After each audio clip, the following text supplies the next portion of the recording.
Paolo Avellino ay kinagulat ang mga sinabi ni LJ Reyes patungkol kay Kim Chu dahil sa mga isyu ngayon.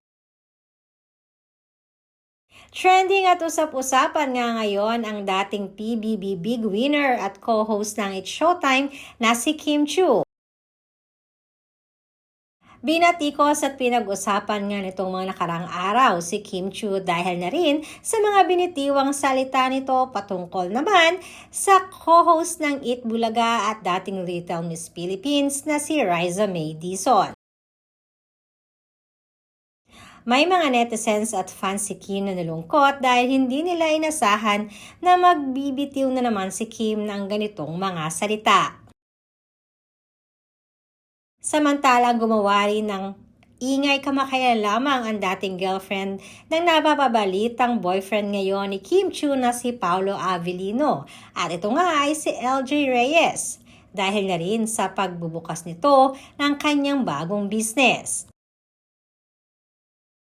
Maraming fans naman si AJ ang natuwa dahil na rin nagparamdam muli ito sa mundo ng showbiz. At isa sa mga madalas na itatanong kay LJ ang relationship niya sa napapabalita ng mga girlfriend ni Paolo Avellino ngayon na si Kim Chu. Alam naman natin na hindi na lihim na nakakilala at na-introduce na noon pa man ni Paolo Avellino, si Kim Chu at si LJ.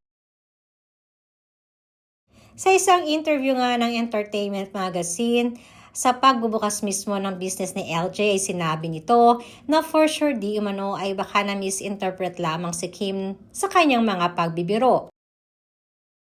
Hindi di umano siya ganun ka-aware kung ano nga ba ang mga nabitawang salita ni Kim.